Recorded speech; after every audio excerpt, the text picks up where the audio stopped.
and make it work because this is a street truck and I drive it on the truck a lot. I drive it on the street a lot, excuse me.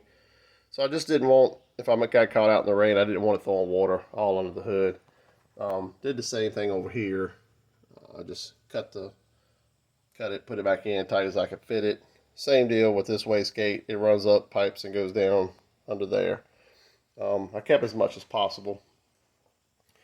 The passenger side header works really good. Fits right down. Everything's tight. It goes right under there. Clears. Everything is essentially good.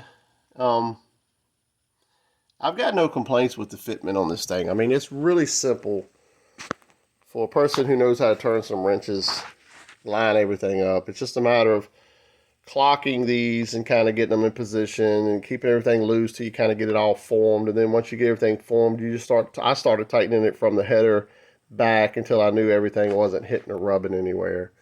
I took it to the drag strip and it was blowing through the converter.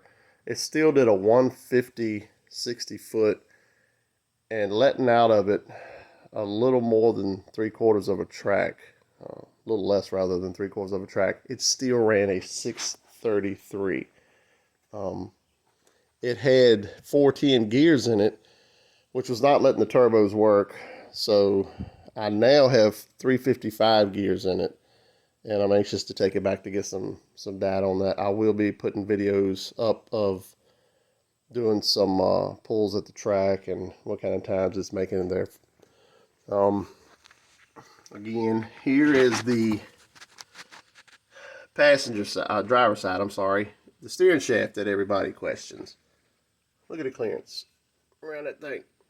There is no issue with that steering shaft.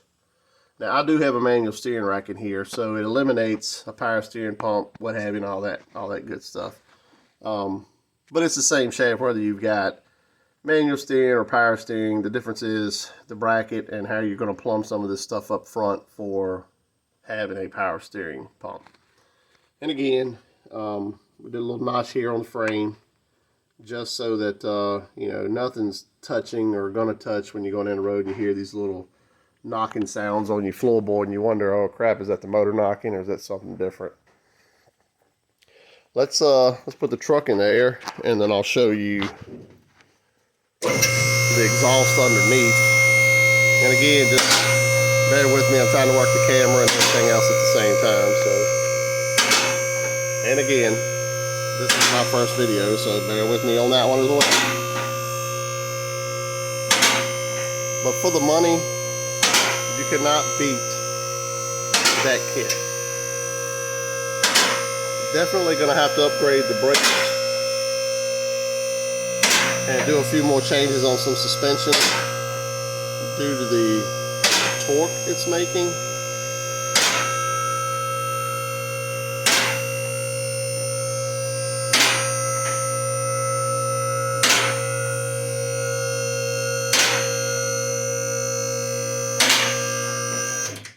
Excuse the mess in my garage too.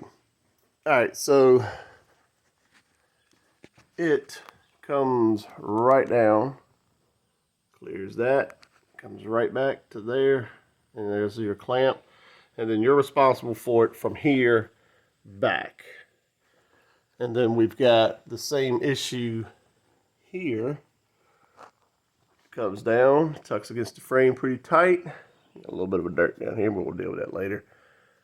And it stops here, so you'll be responsible for it from there back. And all I did was I went to a muffler shop, picked up 3-inch exhaust. I cut their 2 into 1 clamp because I didn't want that, and I welded those onto my straight pieces of pipe, and then I put the bullet mufflers on it. So, and then I got turn downs. Works great. So if there's any questions, drop them in the comments. If there's something specific you want me to show you on the truck, let me know. I'd be happy to do it. It's a learning curve for all of us because I have found absolutely no videos that say what to do or how this kit works. And yeah, just like and subscribe, because we're going to be putting videos of this thing, doing some pulls in different areas, some legal, some probably not legal. But we're going to play with it and see what it does.